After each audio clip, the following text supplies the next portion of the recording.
You're watching Leafs Morning Take with host Nick Alberga and former NHLer Jay Rosehill. The show starts now. Okay, here we go. Thursday edition of Leafs Morning Take presented by Bet365. Nick Alberga, Jay Rosehill, 6 points out, 25 games remaining. What's up, Rosie? How are you, buddy? I don't know. This Olympic break already sucks, if you ask me. Play some hockey here. Dude, did you see this? That the women's slate was supposed to start today, and there's some virus going around, so they postponed the game for Canada and Finland. The women were supposed to start today, and they can't even get going because of a virus. Yeah. What, are they all just shitting through a straw at the same time? Or like what kind of virus would be going through? Oh, that's great. The Olympic Village is just going to get a virus to the tune of having to cancel events. That's unbelievable. I did not hear that. I got to get into Olympic mode, I'm pretty sure, is the answer to this thing. I have yet to slide into that, but didn't realize they're already starting and everything before the opening ceremonies. And Friday is when it kind of kicks off, I think, right? Yes. What mode are you actually in right now? What mode am I in? I'm in the mode of like youth sports where they're starting to overlap from spring hockey, lacrosse, baseball, all these bullshit ID skates and all this garbage that these women think of on how they're going to get little Johnny to the National League. And so they just like dismiss school altogether. It's like, hey, we start a tournament, starts on Thursday. It's 2 hours away. It starts at 1 p.m. on Thursday, and they're like, well, we have school on Thursday and Friday. And she's just like, and it's just like, it's just an afterthought. They decide for you that your kid's not going to school and they're just going to go do this tournament. It's wild. So I'm in that zone, I guess. Man, was it the same for you, like in school growing up? Dude, I had to be on my deathbed, or my parents like, get your ass out of bed, you're going to school. Was it the same for you? Yeah, but I remember faking it. For sure. But like, you still like, you have to go through all the procedure to make sure like, yeah, I'm really sick. I can't go to school. Right. Like, yeah, it's probably a little softer. I mean, kids miss school for nothing nowadays. Kids miss school all the time. And it's not just like faking sick. It's, I don't know. It's like, oh, we have a dentist appointment. We'll be missing school today. And we have a hockey tournament and they have baseball tryouts and they got home late from lacrosse last night. So they won't be going to school today. It's wild. And I don't know, not to go on that tangent, but it seems like when I talk to my kids, they're like, oh, today it's 2 days before Halloween. So we're watching movies all day. And oh, it's Valentine's Day. So we're just making fucking heart crafts all day long. I'm like, when are you guys doing your learning? Like every day they're like, oh, it's special I don't even know what the hell they call this shit, but they just invent new ways where they just are dicking around. And I really feel like the actual days at school are 30% less than what we did growing up. And then when they are there, they seem to dick around a lot more. So there's probably some teachers screaming at the screen right now. It is what it is. I just can only report on what I see, and it really feels that way. Can only wonder what school looks like. I was at the tail end of when like cell phones started to cook, like especially high school, where some people started to text each other in class and they had those fold phones and everybody's like, what the hell are these people doing? I could only wonder what it's like to be a teacher now with kids. Like, they have them, they probably have multiple phones in their pockets and they're conversing with each other and they're not paying attention. It's a lot different than our Oh, the addiction is so strong. I imagine that's their number one frustration. I think a lot of them just have rules like they have to stay in your locker and whatnot, but they cheat and wreck them and everything. I'm quite sure. But also the teachers, like in our day, kid would come home from school and you'd say, Johnny, were you good to your teacher today? Right. And now they come home and they go, Johnny, was your teacher good to you today? And if a principal would call the house, they'd come in there and say, how dare you say my kid do anything, where the principal would call the house and they'd go, how dare you act like that at school? It's a little bit different. And for all you youngsters, I think there's just one I think it's what is it? Who screwed all this up? There was one generation that screwed all this up. But, the one generation that raised the Gen Zs and the like early or the late millennials or something like that, I think that they were the complete idiots who dropped the ball on almost everything. And then we're cleaning it up with this. I don't know what it is, Gen Y maybe, but nonetheless, heading in the right direction. I'm going to hope. Man, shit's ass backwards I mean, to be blunt about things. And if there's the biggest PSA I can give you on today's show, stop fucking with people's moms, okay? First Bedard, now Gavin McKenna. Like, this story's wild. I'm just minding my own business trying to get home from Edmonton yesterday. And the projected #1 overall pick, again, this is the era we live in, getting heat on social media for a story nobody knows anything about. Then the story starts to come out, and it's like, oh, what a hero, what a savior. It might boost his draft stock at this point. It is wild. I think there's more to come on this. Yeah. Everyone was like, well, that's the end of this guy's first overall if Dude, he was slipping we were talking already. about prison. Did you see that? Prison time for Gavin McKenna because he punched somebody. Please. I know. Well, some idiot in the media decided to take every little charge and take the maximum amount you could humanly get for that charge and then add them all together and say that, it's like, no, a kid is not going to jail for 20 years with murders and rapists with a bunch of thugs. Imagine him walking into a gen pop. Yeah, okay. Because he punched a kid. And I expect this to get sorted out, dealt with, whatever. But, you can't go around just swinging at people for nothing on one hand. But on the other hand, like a little bit of old school fuck around and find out, especially when it comes to your mother who has probably given up and sacrificed so much of her own life for this kid's life. And here he is about to make the jump. And yeah, not very good timing, to be honest with you, with the draft coming up in a handful of months. But as more starts to develop, I think we'll get a better understanding of what happened. But it does make me chuckle, like a little bit of old school, that a lot of outlets are getting on the McKenna train saying, hey, stick it up for your mom, fuck around and find out. And I love this for the guy. And that's what you need in a captain. And you're defending the people close to you. That's what we want. That's what we want from a guy we're drafting. That's character. And I'm like, assaulting a guy. And we're getting pats on the back. Hey, maybe the world's healing. I love a little bit of old school. All I could think about was defamation. I wish there was more accountability on social media for those fucking losers who were all over McKenna and this and that. And you can't draft him. He's going to jail. And now you hear the real story and you're like, oh, maybe I made a mistake in my judgment. But again, there's going to be zero accountability for these people. So we'll see what comes of this story. But a pretty wild day in sports with the NBA trade deadline. The Super Bowl is coming up. And Artemi Panarin was dealt to the Los Angeles Kings. And I was trying to figure out who screwed more or who screwed who more. Was it Marner screwing the Leafs or Panarin screwing the Rangers? Because that wasn't a great return for Artemi Panarin, who's still an amazing player. Well, how did he screw them? I mean, he told them he wants to be moved or whatever, and is he gonna called get his shot. moved. He's like, I'm going to LA, and they're like, you can't do anything else. You're going to LA. But like, they could get a better return for the guy. Like, it wasn't LA or nothing or what. I don't know what the story was there. I just couldn't believe that they didn't have to give up more. I guess that prospect kid is a bit of a nail gun. Like, like this one clip. There's nothing funner than when you think you've got a guy in the crosshairs and they're going to back down and you're kind of bluffing at it, playing Mr. Tough Guy. And this is on a face-off, and the guy gives him a little whack, and he launches his stick and goes flying, and he looks at him and he goes, you think I'm fucking scared of you? And it's like, oh, God. And the other guy's like, uh-oh. Like, I picked a fight with the wrong guy. And you see that in videos on the internet where some guy's being like, I will end you. And the guy goes, let's fucking go right now then. And it's like, oh, wait a sec. I got to wait a sec. So it'll be interesting to see what that kid comes up to be in the league. I love anyone with that kind of attitude coming into the league. Guys cannot get enough of it. You can run the show in the league nowadays with a little bit of balls and some piss and vinegar. Will go so far these days. It's unbelievable. I think the league's dying for it.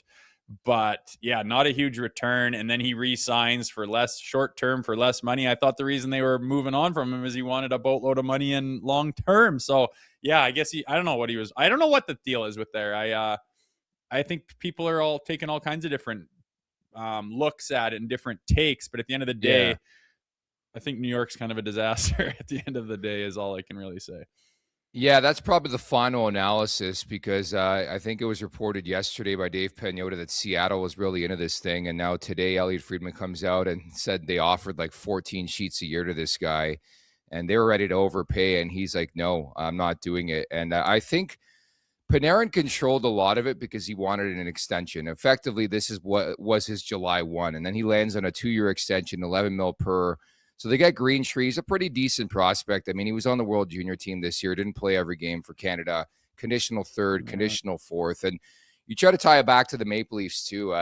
Weirdly enough, like I think they have one of the biggest pieces available from the rental standpoint, and that is Bobby McMann. I'm just very curious to see what happens leading up to March 6th. There's a trade moratorium, a trade freeze until February 22nd at 11:59 p.m. Eastern time. But after that, it's going to be a sprint once they come back to that trade deadline. And now you got to start building that market up, I think, if you're the Maple Leafs for McMahon services. Yeah, you just made me start to think back to potentially having Rantanen or having Marchand and how different this season would be if you had a couple horses like that. But why go there? Yeah, I don't know, man. It's the biggest thing with him is his cap hit. And I mean, I think the Leafs can and should and might retain as much as they can with whoever they move. Why wouldn't you? It's whoop-de shit. It's just about the cap space. And I don't know, I guess it's in the hundreds of thousands of dollars. That's how little Bobby McMann makes. But for a guy that's serviceable, who can play on your, all throughout your lineup, top 6, bottom 6, the speed that he has, I think he's a gamer. We've seen it, but it's recency bias too. We weren't real thrilled with him last year in the playoffs. I mean, we could have used him last year, right?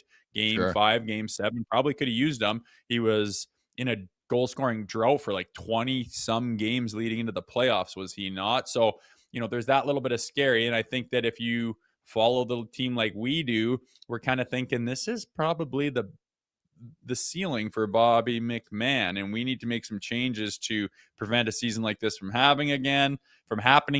Yeah, it makes sense for the Leafs, and you just hope and cross your fingers that somebody is desperate enough to get in a bidding war to say he's this guy that we could use here and in these two different situations, and he'd complement this well. And we've just been missing this one piece, a guy with some speed who can shoot, who can play throughout the lineup, who doesn't break the bank and won't put us over the cap. And here's this guy, and we want to win now. We think we're better than everyone else. Here's a first rounder for that. I mean, that would soften the blow of the Scotty Lots and the Carlo trade, which I don't know if we'll ever quite get over the Carlos trade, especially, although without having to, have Morgan Rielly out there. And lately, like I thought him and McCabe looked really good last game. So we'll see. Nonetheless, he's our best chip, our best piece. I think that's an absolute no-brainer. I mean, for the people that think you can get in the playoffs, I mean, there's still a chance that you could still hold on to that hope. Without Bobby McMann, it's not like you're getting rid of the heart and soul of your team. So it'll be interesting to see who bites on this McMann thing. But you do hope that it's a bit of a, that the Leafs have all the leverage and there's more than one team willing. And finally, someone just bends the knee and says, here is this. It's a first rounder, is it not? That's the kind of the holy grail. We want a first rounder out of this guy is what everyone would be thrilled with, I imagine. Yeah, and I think the key word you used there was desperation. It takes, I mean, the Leafs are a perfect example. It takes one GM desperate enough to make that move to acquire a Bob McMann. And I think the timing's perfect too. He's been on the top line for like the last month, and he's performed, and he's played with one of the best players on the planet in Austin Matthews. Domi's been very good as of late too. And that's great timing from the Maple Leafs standpoint as they look to build this guy up, butter him up, put him on the trade block, and then subsequently deal him. But I think the wording will be interesting. Like, I really, really want to hear, and we think Brad Treliving at some point in time is going to talk to finish off this week and, send us into the Olympic break. But what the wording's going to be, I've heard mixed sort of conflicting things on what they're looking for. They're looking to retool. Maybe they're looking for players who can play in that lineup right now. But I think if you can get a first for Bob McMann, you call that a victory, right? Like, if you look back 5-6 months ago and you were to tell me they get a first round pick for Bob McMann, I would be like, yeah, let's do that. They got to recoup some of these picks, man.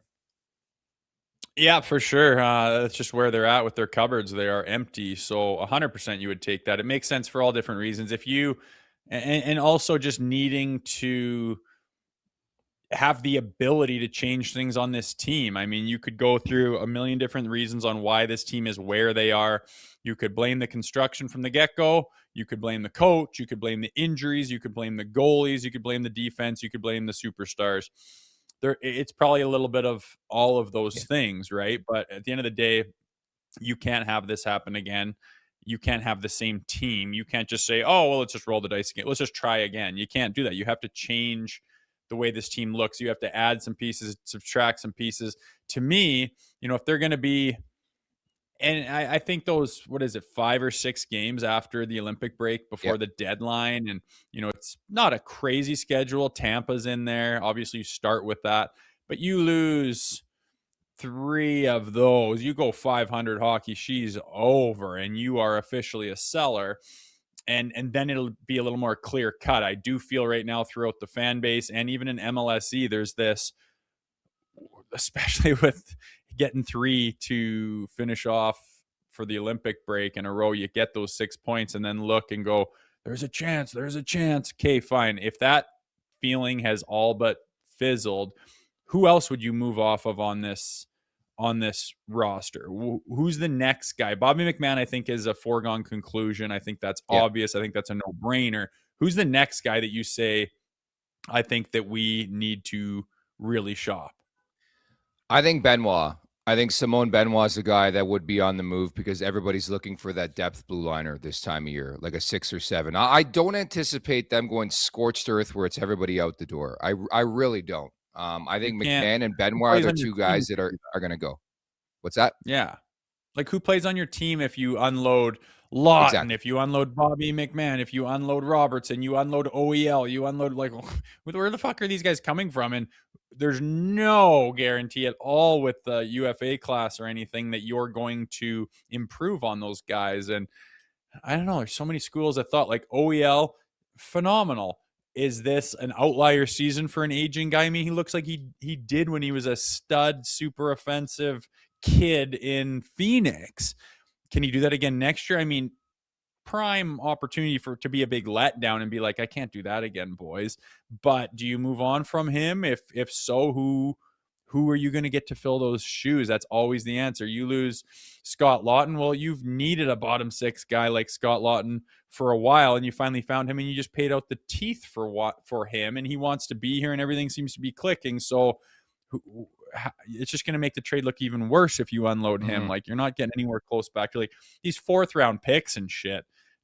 I could do without. I mean, you need them they have value, but, like, that's not changing the meter here for the Maple Leafs. That's not getting them into playoffs. That's not getting anything over the top. So I'd rather have something that than really roll the dice on a flyer like that. 1st and 2nd round picks are a different story, but I don't know. There's so much talk about all these guys, and Domi flies under the radar pretty hard too. Like, I know I like Domi. He's been a bit of a suitcase, but he's bounced around a little bit. Teams have got a taste of him and then moved on all the time. I like him lately, but you're playing with Austin Matthews. So, and just my one knock is you're not going to go to where you want to go with this team with Max Domi being your first line winger. And he doesn't seem to be effective anywhere else. Do you know what I mean? But, like, making 3 point it's going to be hard to move off of him. Do you think they could move off of him even if they wanted to? Probably not. They'd have to eat money. I don't think now's the time to make those I don't want to call it seismic changes, but I don't think teams are calling for Max Domi at the trade deadline. Like, I really don't. It's no disrespect to him. Like, he's more of a depth piece. And I rather just try to continue and build him up. And if he has a strong finish to this season, maybe it's something you investigate in the summer. But I understand your point, and a lot of the chat chiming in too. Like, on OEL, I don't think it makes sense to move him. He's got 2 years left at $3.5 million per season. And I understand trying to sell high, but he had a good year last year too. And I think he brings a lot of what you're looking for on that blue line. He's won a Stanley Cup. And then it's just adding to the fact that from everything we hear, and we haven't heard from Brad Treliving himself, but they want to come back next year and make the playoffs. You're going to be looking for an Ekman Larson. Are you going to find one for $3.5 million per season? Probably not. Like, my prediction again is McMahon goes, Benoit goes. I think Scott Lawton's going to re-sign. I think he wants to be in Toronto. He's cherished this moment for 15 years, and I think he's going to stay. You know what would be ideal is to, I mean, in a perfect world where it's the biggest team guy move ever, is to move him at the deadline and re-sign July 1st. When does that Like, you're happen not though, winning. right? I don't know when it happens. I mean, he seems to be so genuinely appreciative of being a Maple Leaf and wants to be here. And I mean, I get you got the family and the wives and stuff like that. If it was a single guy, it's like, fuck yeah, I'll pack my 2 bags, go try to win a Stanley Cup somewhere, and then come right, like, it's just like a little getaway for a few months. You come right back, Risa. It would be perfect world. And then everyone's in love with you for letting you get whatever you get from the trade, and then coming back and you don't lose. Like, it'd be amazing. But can't cross your fingers on that, obviously. I also think, like, with the retention and whatnot, like, retain on Bobby McMahon, it's fucking piss, like, doesn't matter. It's Peanuts. irrelevant. But Yeah. when you start to get up to $3 and $4 million range and you're retaining salary, I don't think they're going to be able to move off Morgan Rielly without retaining a couple of $1 million. So all of a sudden you have multi years with 2 defensemen on. Now all of a sudden it's like, well, why the hell did we get rid of OEL? So I'm on board with that. I think they have to get off of Morgan Rielly. Like, give him, like, I mean, you're going to have to give him away and keep and keep paying him, right? But I think that you're going to notice. And I wish we had a little more time there before the break to see how much of a detriment he is. It doesn't make me feel good to say that, but he is an absolute detriment to that back end. I think they're considerably better when he's not in the lineup. There's just absolutely no way they can rectify the problems they have right now, especially in their D zone, with keeping Morgan Rielly around. Addition by subtraction. I agree with you, and I think it's more of an off-season move rather than one that's made between now and March 6th. Our Super Chat charity partner is Sick Kids. Want to make sure that your question or comment gets on the show. Hit us up with a Super Chat. Proceeds from our Super Chat will go to Sick Kids, ranked the #1 research-intensive children's hospital in Canada and 3rd in the world. So we have Anthony Stewart coming up in about 10 minutes here of TSN, former NHL player, all over, dialed in on the Maple Leafs. Biggest question I could ask Stewie, are you still a believer? Because you're right. There's a portion of the fan base who still believes there's a chance to make the playoffs here, Rosie. Well, I got to be honest, man. Like, this media side of it is different. When you're a player, you are just, as long as you're not mathematically out, then you're not out. And you scratch and claw and fight every day with the idea of finding that magic, getting hot, getting the chemistry going, putting things together, all that shit. And away we go, and you're going to do something special. And see, I knew we would get there. Everyone believed. And that's what it takes to make that stuff happen, is everyone on board. So there's no 5 points back with 25 games left. That's not even on the fucking radar of a player. Like, the guys that look at the standings, they'll know that it's a dire situation. But no one's thinking the way that the people do outside. Like, I was, and I'm not a big standing watcher. I'm not a big number cruncher. I'm not a big how many wins to get to 97 points. I'm not really that guy. But being in it where everyone else is in the media here, it's like, after that 5-game loss at home, I mean, I was disgusted too. And I was just based on what you're watching, it's like, there's no way in hell this team has any guts, any character. They're not going to do anything special. They're getting so far behind the 8 ball, and there's 5 teams in between them and the wild card spot. So they're cooked. But I'm not saying it was premature, but I was just like, geez, it was crazy how fast it happened, right? And you look at the Columbuses, and you look at the Bostons, and Buffalo. I think they're going to be fine. I think they've actually found something. But it's like, Yeah. Well, is Columbus for real? And I don't know. Like, you're going to have to kind of do something special. You're going to have to do what you did after Christmas, which obviously they're capable of, but there's no sign of it during that 5-game lapse. But then, you win 3 in a row. They might be feeling good, even though we kind of picked those wins apart. I mean, it's the Flames, it's Vancouver, and, Edmonton's struggling right now too. You got a 5-on-3 late in the game, and Stoli stood on his goddamn head. So it's up in the air. It's far from 50-50. It's not something I would bet on, because it's much less likely than it is likely, but there's a sliver of hope, and people choose to clamor onto that. People choose to look on the bright side and always believe no matter what. And hell, I've been that guy before. Sometimes you want to be that guy. Sometimes it feels good to be that guy. Sometimes it feels like the thing to do. But I mean, ultimately, I think 3 games after this break, I think we'll have a pretty damn good idea on whether we should start to talk about that or whether it's a complete miss, and they're definitely going to miss. I think we'll know in 3 games there. There's 6 points up for grabs. We'll see. At Tampa, at Florida, Ottawa, Philadelphia at home, then at Jersey, at New York Rangers prior to March 6th, the trade deadline. Edward Lee brings up a really good point in the chat. They're actually 7 points back because Boston's got the tiebreaker on the Maple Leafs. And the bigger thing for me, just to wrap that conversation, is the teams that they're trying to climb ahead in the standings. Columbus, you subscribing now to my theory about, a new coach bump because Columbus doesn't lose anymore. Rick Bowness comes out of retirement. I think he's on the fishing boat, and he's like, we're going to win every game. Do you subscribe to it now? Yeah, it definitely happens, and it happens when a team has completely tuned out their coach. Like, we don't listen to what you say. Every time you leave the room, guys are giving each other looks. Guys, when they're driving to the rink, are laughing about his last meeting and the stupid thing he said. It's a toxic atmosphere. I've been a part of it. It's the coach versus the players. They all hate each other.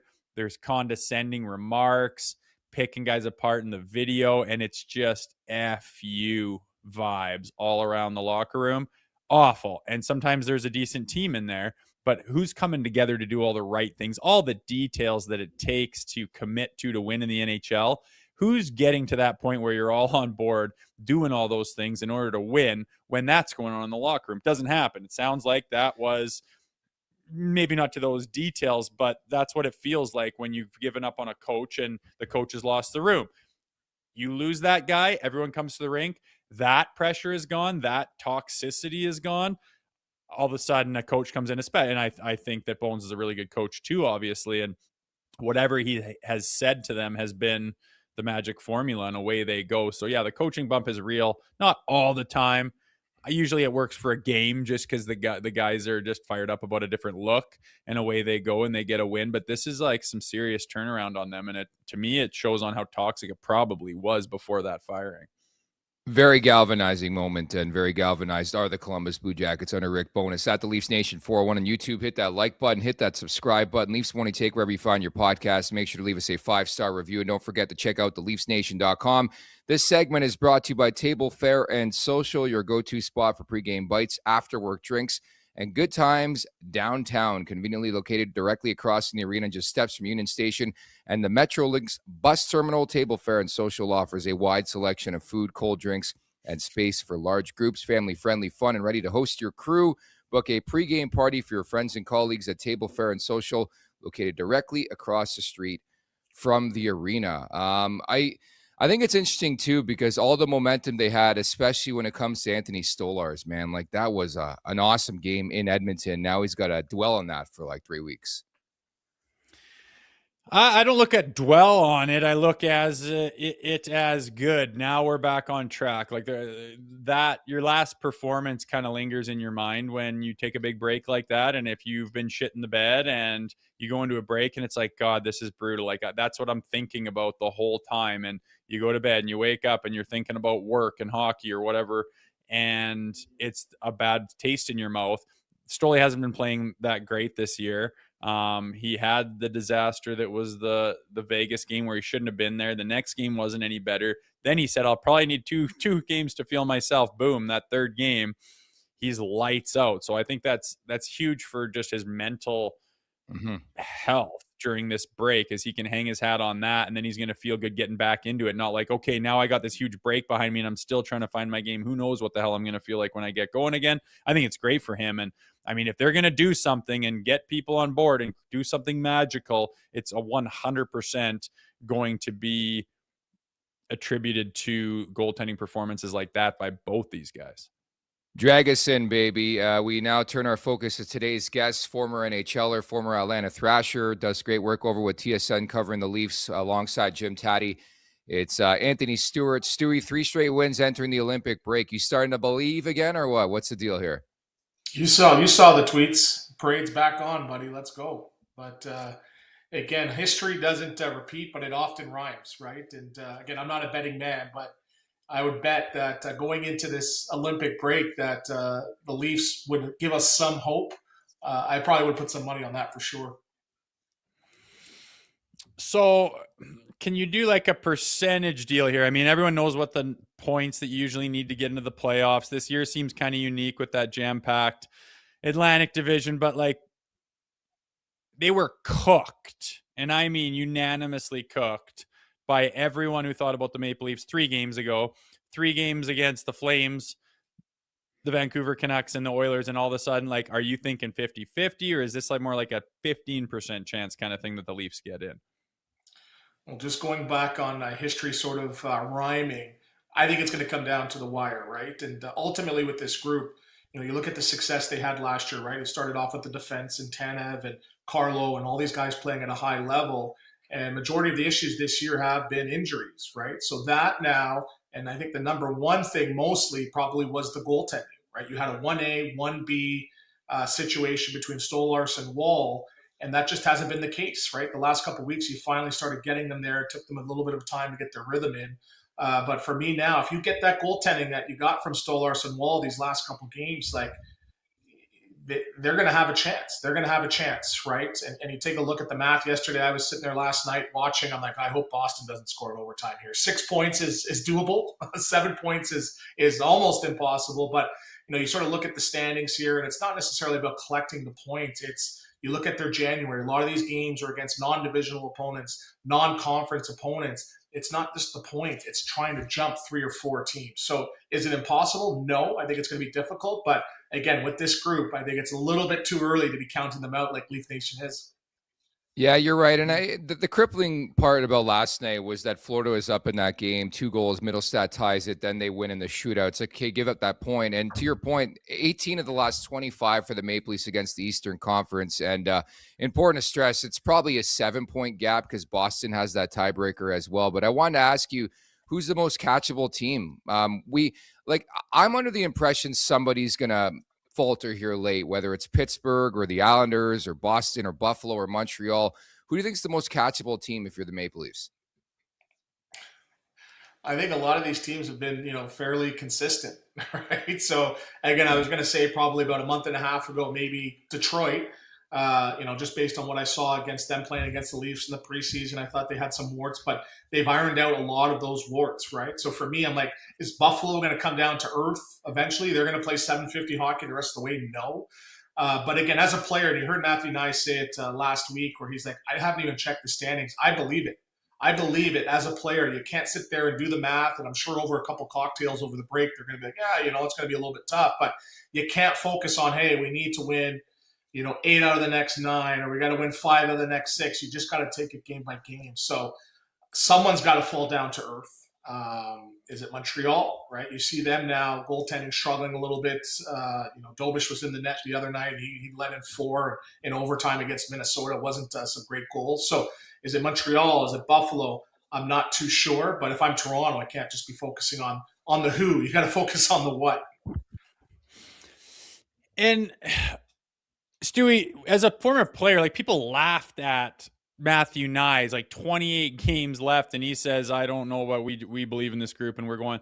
Everyone laughed in their face. I was kind of shocked. Like, there's a lot of hockey left to play. Wild shit happens. I mean, it wasn't even that long ago the St. Louis Blues won the Stanley Cup after being dead last in the National Hockey League in mid-January. Like, much wilder shit has happened.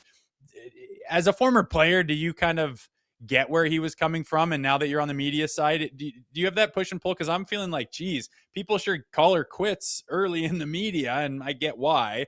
But when you're on that team, you're not thinking that. You're thinking, fuck, we just got to put her together. We just got to go on a run. We're going to get our luck. It's going to happen. And you're probably the last one to give up when you're a player, wouldn't you think? Yeah, it's kind of funny, right? And you look at the media, and ultimately, the players and this job is sort of paying their bills. So I think there needs to be a little bit more of a natural respect for the players as, they're going out and doing their best. And, I sit up there in the press box and they're waiting to write whatever they can negatively about the group. But ultimately, you got to perform and do your job. But, I remember sitting in the Southeast Division, and Rosie, you remember the Florida Panthers back in the day, and the Carolina Hurricanes and the Atlanta Trashers. We were bad. We were bad. And I remember a reporter coming up to me and saying, hey, did you know you didn't score in the last 20 games? I'm like, well, I didn't until you reminded me just now. Thank you. So you don't really look at the grand scheme of things. You really have to focus. And what people don't understand is the common fan is, hockey and professional sports is the only job that you get told how bad of a job you're doing every single day and you can't quit, you don't get fired. You just have to deal with it. So if you had to worry about every single little detail, the media, the standings, the coach, I'm in the press box, family, you literally would go crazy. So you have to sort of compartmentalize all those little details and all those little thoughts that creep into your head. And when a player sits there, and we want the players to be less vanilla, but when he sits there and said, well, I don't check the standings, you can't, roast him for that, because he's definitely telling the truth. I think there's different types of players to that point, because Troy Stetcher that very same night, and I know because I was there in Calgary, talked about the standings and broke them down and talked about how there was like 18 to 25 games remaining against the Eastern Conference. And conversely, Joseph Wall as well, talking about it the other day, how he doesn't look at the standings. So I think there's different types of players. What are you expecting deadline-wise? Like, we didn't see a move prior to the Olympic trade freeze. We didn't expect one. But what do you think the game plan should be for Brad Treliving leading up to March 6th? I don't know. I'll tell you. Good answer. For play. Yeah, next question. For management, what's the number one goal, right? You want to draft, develop, and win. And what is number two? Self-preservation, right? So I think he's just going to toe the line, make some minor adjustments. And I heard you guys earlier, you trade a Bobby McMahon. Okay, well, that's just the conveyor belt of guys going from under $3 million, and when it's time to make $5 million, it's see you later, right? The Trevor Moores, the McKenna, the Zach Hymans. And you look at this roster, what are you missing? You're missing that $5 million winger that can go up and down and put the puck in the net. So if I'm Treliving, I'm finding a way to sign Bobby McMahon, not getting a first rounder. When's the last time a first rounder was on this roster? Think about that, right? Is it Liljegren or Sandin, who's off to different pastures as well? So for me, I think you find a way to sign McMahon. I agree with, some auxiliary trades, potentially a Benoit, is it a Carlo? But I don't think they're swinging for the fences and making any big moves where they're tearing it down to the studs. Who coined that term? Someone came up with that 2 weeks ago. I hate it. Everyone's been saying it everywhere since. So ultimately, you get rid of the McMahon. Okay, who's going to now step in and score you 20, 25? Is it Nick Robertson, who, finally after 3.5 years is finally getting an opportunity? Is it going to be the Cowboy, who's not even in the roster right now? Is it going to be a guy down in the farm? So where are you going to find those 20 goals? And is it going to be in free agency? I don't know. You made some moves this past season that haven't necessarily worked out. So if I'm Toronto, toe the line a little bit. You try to add a D maybe potentially, but I don't see there's tearing down to the studs. I don't agree with that. So you want to hold on to Bobby McMahon, and is there anyone that you would move on from, or how could this team, with the fever of their fan base right now after this season, go ahead with basically the same team? Are they just going to hang it on, we had some injuries and our goalies didn't play good? I don't know if that's going to cut the cheese for anybody who follows this team. You take a look, you blame it on the league, right? Is the Florida Panthers tearing it down to the studs, right? They have injuries, right? They're back-to-back Stanley Cup champions. So where's the pressure on them to make the playoffs, right? And yes, they're missing Barkov. Kachuk's been gone majority of the time too. Look at New Jersey. Look at the New York Rangers. And these teams were sort of ahead of the curve of what Toronto was. And they're not talking about blowing it up. Yes, they're talking about potentially trading some guys and firing some coaches, but you trade a big piece here, that's going to cause a frenzy. That's going to cause a frenzy for sure. So I think it's that self-preservation where I don't think they're going to do it. But, for me, I'm like, okay, Carlo can get you something down the line, but you get rid of him. Who's going to step in? Is it a Domi? What's the value there? So I understand from the value perspective, yes, you're going to get a first rounder, but some of these guys might not be here to make those picks in a year or two anyway. So I think for them, in their mind, they're going to say, hey, you know what? We might punt it this year. We're going to go for a run. And, we'll punt these picks and maybe try to turn it into something next year and potentially, make a move and get back into the playoffs. This year has been it's an anomaly, right? It's topsy-turvy. Who thought Buffalo would be where they are? Tampa Bay, Florida near the bottom, right? New York Rangers. And you can always say, well, if we were in the West, we'd be in second place. So I think there's some excuses where you can lay your hat on that, but ultimately, I don't think the team has played good enough to this point to make the playoffs. So again, there's going to be some changes, but I can see it. Those big moves, if they do it, it's going to be in the off season. Stu, my response to that is, for what? You've won 2 playoff series in the last decade. You haven't even sniffed Lord Stanley. You barely sniffed the third round. You didn't get there. You lost in 5 and 7 last year to the Florida Panthers. So for what? You're going to come back and try to make the playoffs do they really think up there? They think they're like they make the playoffs, they're going to win a Stanley Cup. Like, are we just trying to get to the playoffs? So play what a do couple you do? games, and You trade a kumbaya? Nylander? I You would. got to do something big, I'd right? be open to everything. If somebody Right? called me right now and said, "Hey, we want to talk Matthews," let's do it. Nylander, let's do it. 10 years is enough time for me, at least, to say, "Hey, it's time to make a big time move." That's it. Right. It starts with When you Rielly look at too. Florida, where is conclusion. Florida where they are? They came in and they were calculated, whether it's the analytic critics or something, they were calculated on the guys that they brought in, the Mikolas, the Forslings, the Rodriguezes, staying on Bob. Bob was awful before they got rid of, where they were contemplating getting rid of him. And he came in and played some good hockey. That roster was built through free agency. Right, they got some guys that came in that were the misfits of elsewhere and came in and ultimately won this team the Stanley Cup. So I think for them, be calculated. If you're going to come in and bring a guy in for $1.5 million or $2.5, $3 million, you got to know exactly what you're going to get. So I think that's sort of where the missteps were the last couple of years, just bringing in guys for the sake of doing it. Hey, we're going to get rid of Simmons, but we're going to bring in Reeves, and just bringing in guys for the sake of doing it. You got to be calculated on exactly what you're going to do. So I know that's probably the clip you guys are going to use for socials, but that's neither here nor there. But you break it down to rebuild around superstars. You have 2 or 3 of those guys already. I think you've got to build around it, but you got to be better with the guys that you bring in. But I'll tell you this, the $1 million guys, the $2 million guys aren't going to be the guys that do the job. You need $4 to $7 million guys, the guys that get you through the playoffs, the guys that play that heavy style hockey, and you know exactly what you're going to get. It's tough to get them in free agency, so you got to make a cold and calculated trade, and you got to sacrifice one of the middle guns, not the big guns, to do it. That's my opinion on it. Maybe it's a goalie.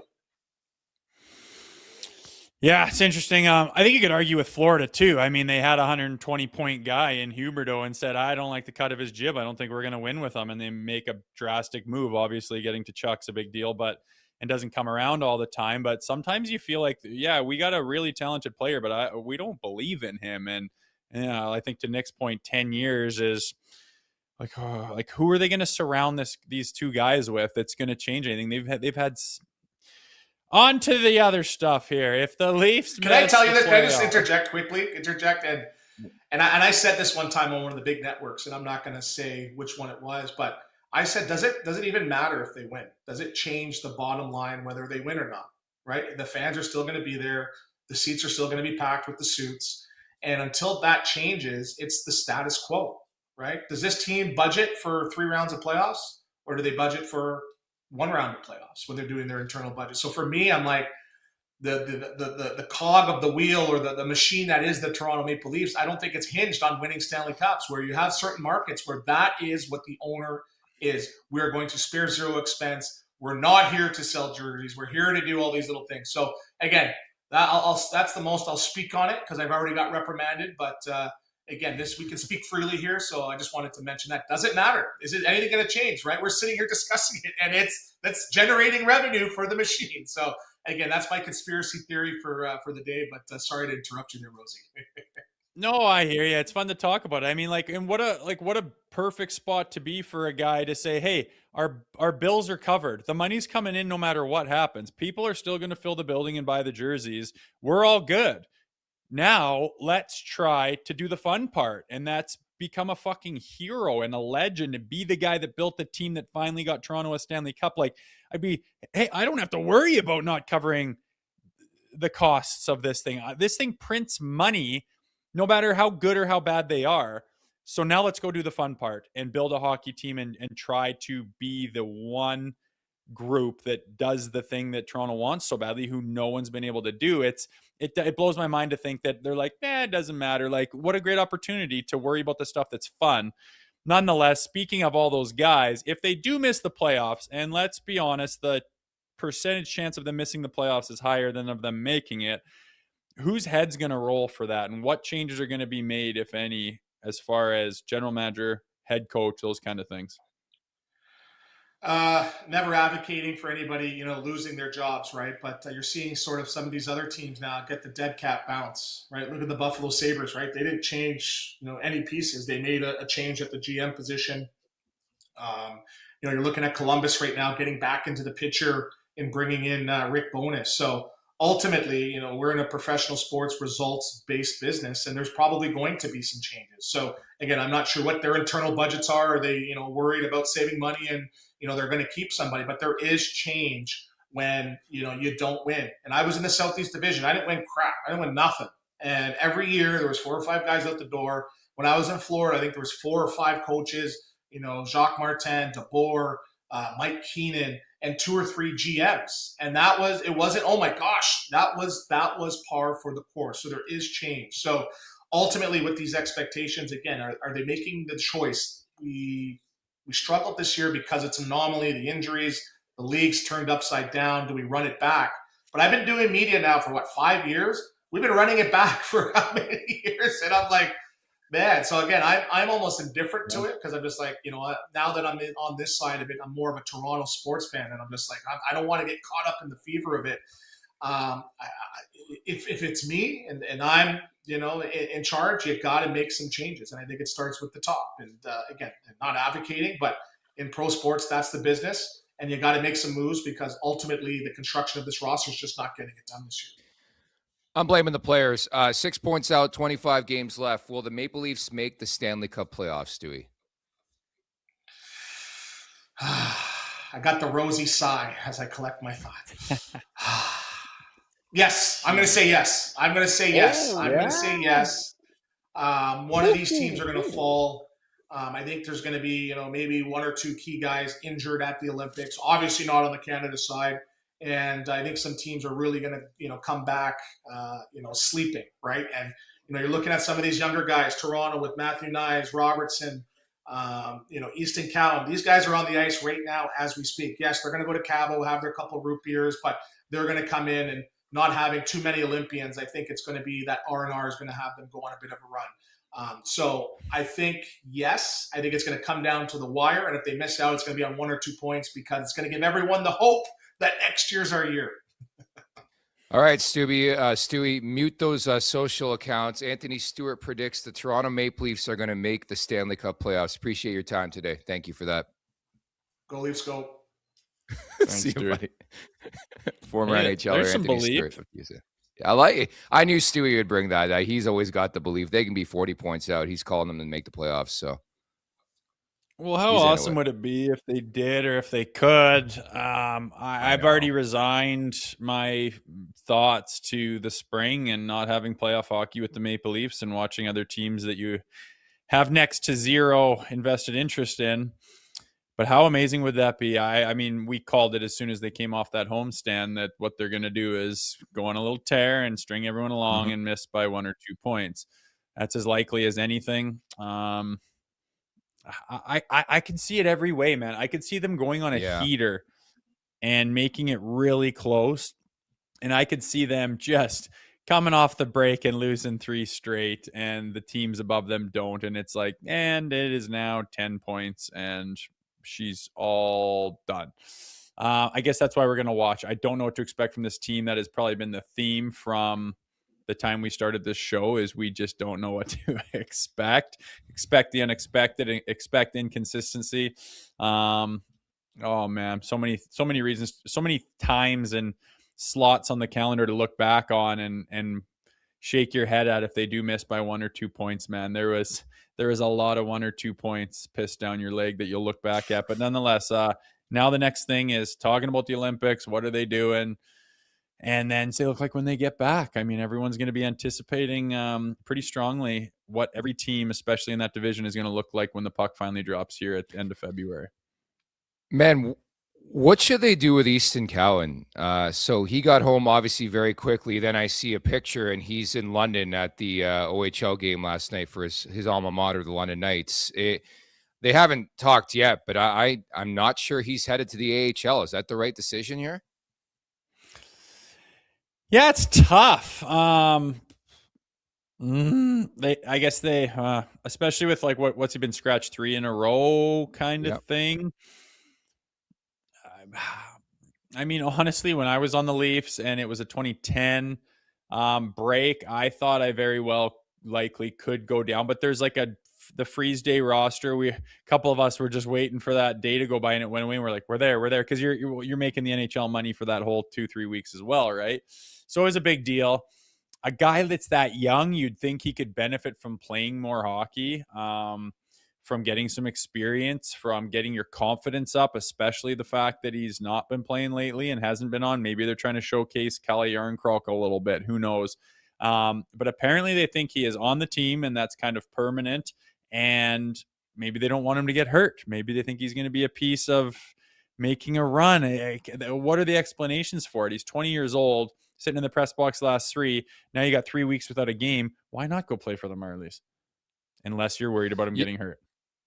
I agree. I actually am pretty stunned. Like everything you just talked about and the fact that he was a health bomb 3 games in a row. I in fact wouldn't call this guy up until after the trade deadline. Like I think I think about this Maple Leafs team. I think it's all about showcasing the last 6 games prior to the trade deadline. And I think if you're not playing Cowan in moments like those games prior to the break, then when are you going to play him? I think he needs time. He needs ice. He needs confidence. Confidence is a big word. You go to the A, you play in the top 6, you get a couple goals.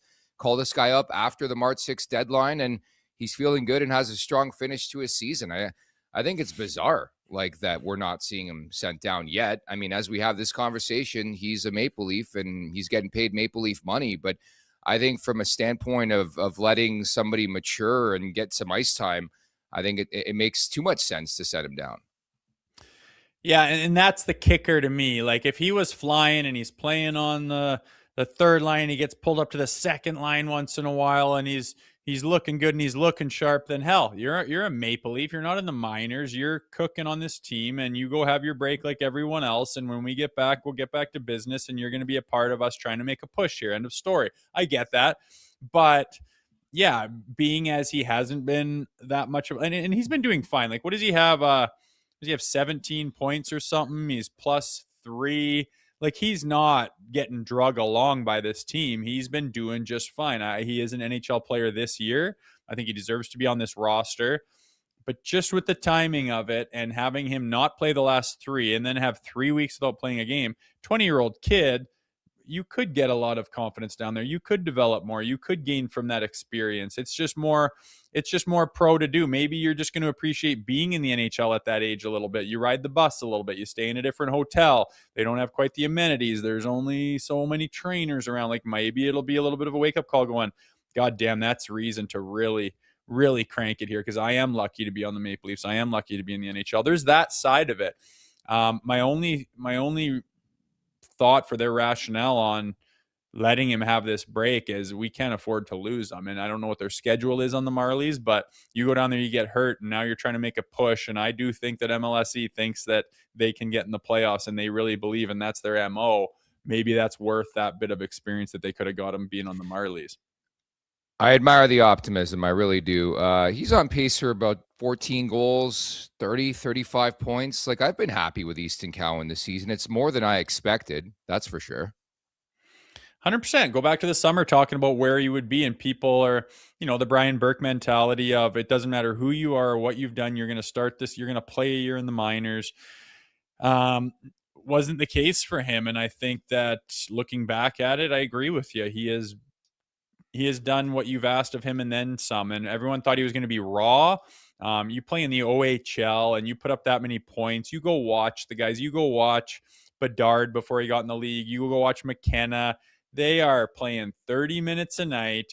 There is so many details that they don't need to pay attention to. They pick their spots and rip off their 3 and 4 and 5 points, but they look lazy at times probably because they're exhausted. But it's to go from that is my point, where you're getting 130 points in the junior league, and then to come to the NHL, that's a big jump. And we thought he was going to struggle, and defensively and the details and attention to detail and how fast the transition is in that league. Everyone thought he might struggle. He didn't. I think he did. He jumped into that league as good as you could have ever asked, and maybe they're rewarding him for that, and they just consider him, hey, you're on the Maple Leafs. The Marlies is not on the radar. We can't afford to lose you to injury. We think you're developing here fine. You've proven that. End of discussion. I imagine that's where they were, and that's kind of the only way you can justify it, because I understand the argument on the other side of putting them down there and getting them some reps.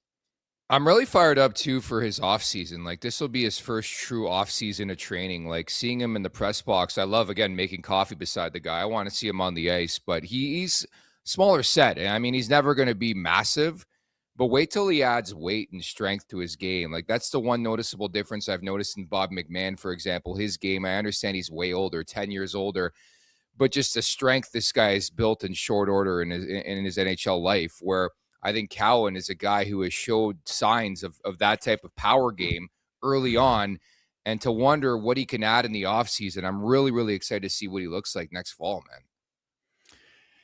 Yeah, and you want to talk about the future and who's going to be here, and maybe one day Matthew Nyes has the reins of this team and stuff. It's going to be a guy like Cowboy to be his, a number 2, 3, whatever the hell you want to say. You hope there's like a superstar in there, but my point is you need guys like him around.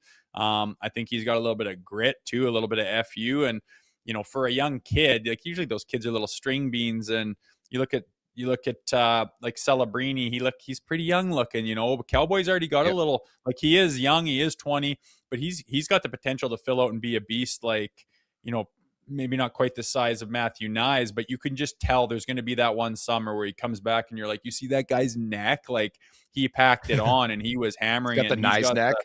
Yeah. Driving the girls all crazy. So yeah, he could absolutely be that. And I guess he's earned his way. I'm sure they told him that, listen, you earned your spot on this team. We're going to let you have your break. You rest up, and we're going to go guns blazing when the puck drops here. And you're every bit a part of that as anybody else on here. So enjoy the break, kid. Get on the ice, do your shit. I don't know if the kids fill themselves with too many beers like the old days, but I imagine they rewarded him and said, hey, you're on this team just like anyone else. Unrelated note, Matthew Nyes is built like a brick shit house. Like he's got a rugby player body, and I'm always marveled when like the post game scrums and I'm in the room and I'm like, this guy's just fucking huge. I'm really pumped about Matthew Nyes' future. I'm pumped about the fact that he's going to get some time off. We've been talking about it since October roughly. He's been dealing with a knee issue, and just even seeing the way he played in short order after the holiday break. But now he's going to get 3.5 weeks off from playing games every other day. This is a guy I'm looking at. I'm circling at. Like if the Maple Leafs can actually make a serious run here, they need Matthew Nyes at his best, and I really want to see what he looks like after this break, Rosie. Yeah, I'd say him and JT are the guys who very well could benefit the most from the break. I imagine, no sign of Matthews being hurt right now, but Nylander, with whatever was going on with his ankle or groin or whatever, he's back and he's looked great, but I'm sure that could benefit him. But I think JT and Nyes are the guys who could really benefit the most. JT, just because, just to get the juices going, he looks a little, there's some spots here and there, but I could just feel like this break that, a season on a guy like him becomes a bit of a grind, and then you add the schedule from the Olympic breaks, man. I think it's been taking its toll on him. And he's not going to go guzzle beers. He's not going to go be a slob on the couch, right? He's going to do everything he can. And I imagine when that puck drops, he will be chomping at the bit to make a run and try to salvage this season, where, it means a lot to him as a Toronto Maple Leaf and former captain, and signing here and taking a team discount. And I think he, as much as anybody, wants to salvage this season. And God damn, it's too early for that conversation, but how much of a wonderful surprise it would be if they somehow snuck in, man. I'd be so goddamn excited about the spring. Sure, there'd be all the, okay, great, here's a waste of 8 days. 8 days wasted, and I think they're going to get shelled. But again, stranger things have happened. I welcome the prospect of it, and if they go on a 3-game winning streak to start this new break, I'll be swinging my towel too, man. You watch. I'll be that guy. I'll piss you off because I'll be doing it before you. But yeah, at least there's something to look forward to and some hope left on the table. I'll be swinging something else. And my proclamation on JT, I think he's going to have a monster finish to this season. It's going to be this is my proclamation, the JT that we saw in the first 2 months of the season. Even getting Nylander back for those last couple games, I thought he looked refreshed, rejuvenated, had a semi-breakaway against Edmonton. Like, it was more of the JT, and maybe it puts more stock in the importance of Willie Nylander, the attachment to John Tavares. But go look back at JT's career. The one takeaway, this guy is consistently a guy who's going to produce day in and day out. And weirdly enough, every January, he seems to nosedive. It happened last year. It happened the previous year, especially in Toronto the last couple of years. And I think he's going to come out refreshed, rejuvenated, guaranteed. I've got no idea what's going on behind the scenes. I got to preface that. But JT's probably going to be on the ice every day, getting set for this moment to come back and help this team win hockey games. Yeah, I hope so. And I hope we see more of what we saw at Stoli. The back end. I just don't know if you can win or do what you need to do with Morgan Rielly being one of the 6 guys who is playing defense. If he's going to play like that, maybe he can be better, but it's just like he's lost the ability to play defense and to know what to do out there. And we can't afford to get filled in like that with those mistakes. Like, it's going to have to be pretty goddamn special hockey to really get this thing on the rails. And you're going to have to get some help too. So it'll be interesting. Nonetheless, there's a plethora of things that need to go right. And there's reason to think that they could on the positive side of things, but they have certainly dug themselves a hole. And where was all the special things earlier in the season and on that 5-game homestand? Yeah. My goodness, that's pitiful. So I don't know. We'll see if something special's in this group or not, but we got a few weeks to think about her. We do. It's time now for the last call, brought to you by Bet365. Whatever your bet is, it's never ordinary at Bet365. Download the app and get in the game. Use code NATION. That's NATION, NATION. Must be 19 or older. Ontario only. Please play responsibly. If you or someone you know has a gambling problem, visit ConnexOntario.ca. So I believe a 7-game slate prior to the Olympic break tonight in the NHL. I'm going to keep it simple. I'm going to go with Carolina in regulation against the New York Rangers. That's neat. What's the money line on that? Good value? I haven't looked, I'll be honest. I just like the pick. Jesus. I would have thought, I don't know, take your pick on where you want to go back to, but there'd be a game, Florida Panthers, Tampa Bay Lightning, and the Lightning are minus 185 favorites. Wowzers. That is pretty wild, man. And it's part of the scrutiny on the Leafs and the division they're in, but like the Panthers fall from grace. I think it's more understandable. You've been to the final 3 times, like you're losing some of your major leadership pieces. But also with, people just talk just totally off the cuff about the Edmonton Oilers being one of the cup favorites. It's like, if they have 1 more point than us and we have a game in hand and they play in that dog shit division, like, sorry. And even Leon touched on it last night saying, dude, we're not even close to the same team we were. Nonetheless, I'm going to take Zach Phillips' angle, as he was in on the Tim's picks this morning. We're going to take Claude Giroux revenge goal tonight against the Philadelphia Flyers. G-Man showing up against his old team. Love it. Great stuff. Got a couple super chats to hit before we wrap here. AC Parker 13, thank you so much in support of Sick Kids. Ovechkin didn't get past round 2 for 12 years, then won the cup year 13. It's hard to win. We have superstars in their prime. No time to give up yet. And that's, again, there's a lot of back and forth in that conversation, but I thought it was a fun debate with Stewie. I mean, maybe we obviously feel differently than some people when it comes to the big boys and not parting just yet. But I liked your point on Huberdeau. Sometimes you got to make tough decisions. If it ultimately comes down to how much they believe in these guys to actually win in the playoffs. Yeah, and I mean, I took a lot of heat after that 5-game slide when they were basically down and out. I didn't say I think they should do any of these things. I said I think they should keep everything on the table if they can make their team better. The problem is it's very rare that you do the Huberdeau thing and make your team better. It's very rare to get rid of a Nylander or a Matthews and make your team better. People will point to Marner right now saying, okay, you moved on from Marner and now you got Michelli and Joshua and Waugh to show for it. And again, with the free agent class and stuff, like where is this superstar? Where are the things that they do good? Where is that going to come from? Like, you could seriously take a step back, and I'm not interested in that at all. It's just this constant conversation of if these guys have what it takes to get where they need to go, because they've had opportunities to do so and they come up short every single time. And then it's capped off with this season, which is just the ultimate disappointment so far. But hey, I like that they believe in the room. I like that there's this sliver of belief after that 3-game rip to finish this break here. And we'll still be here breaking it down and see what these boys do. I guess I got to get my mind into Olympic hockey now. Apparently not women's Olympic hockey, as they all got the shits, but soon we'll be watching Olympic hockey. Yeah, that's it. They got the shits and they can't play to start off this Olympics prior to the opening ceremony, which I believe is happening tomorrow night in Milan. And it's a different story, but that rink, the rink they created is a joke. We've talked about this. MRush 89, GMs no Leafs need to make a move a goalie by next fall, I should say. Let Hildaby and Wall grow this year. Stoley to Philly, Oilers, St. Louis, ? Cowan should either play or go to the AHL. Berube is bad for developing players. Wow.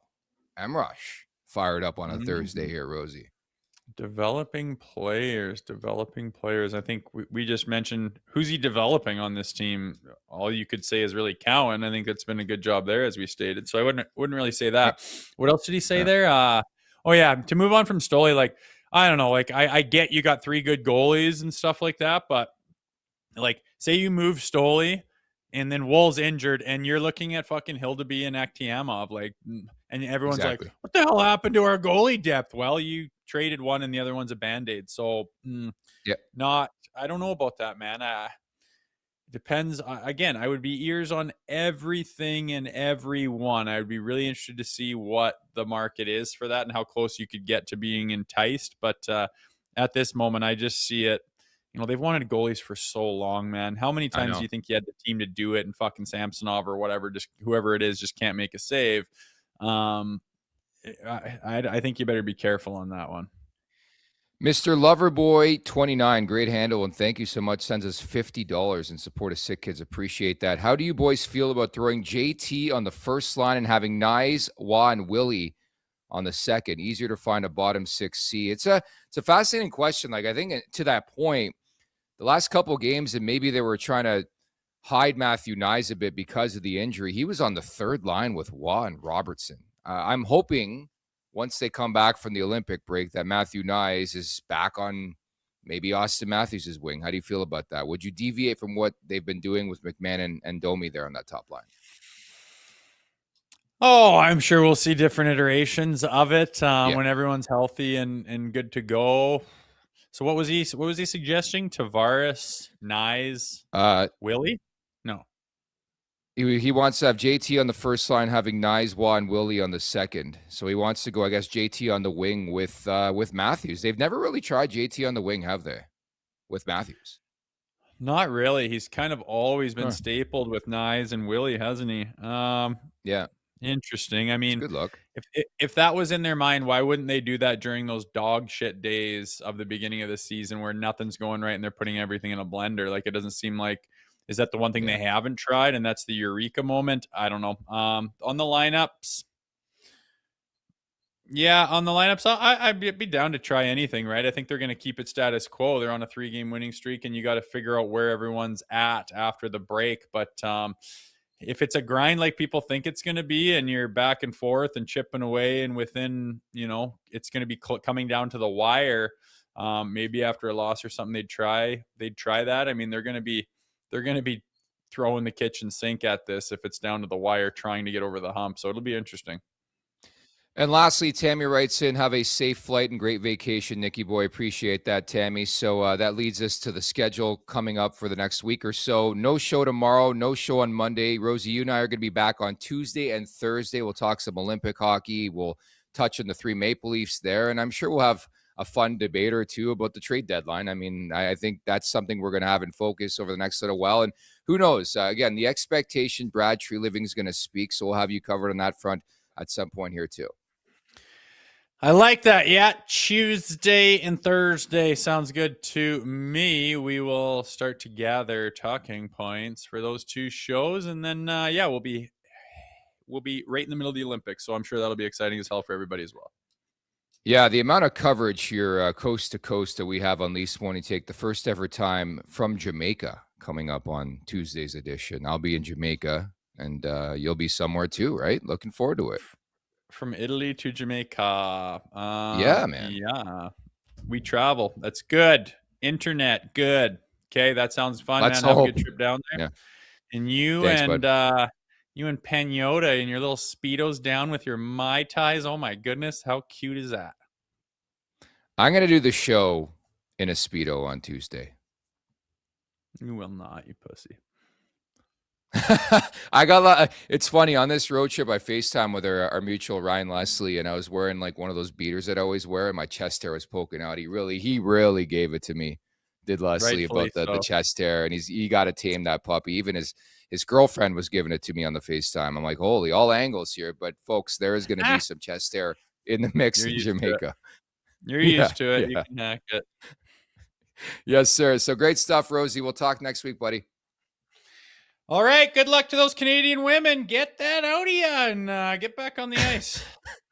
We have no confirmation it's actually the shits, but what a great start to this Milan Olympics. The game's already postponed, but maybe, we'll see how it goes. Anyways, that's it for us today at the Leafs Nation 401. Hit that like button, hit that subscribe button. Leafs Morning Take. Wherever you find your podcast, make sure to leave us a 5-star review. And don't forget to visit LeafsNation.com. Thank you to everyone in the chat. You guys are great. Awesome super chats today as well. Thank you to Anthony Stewart.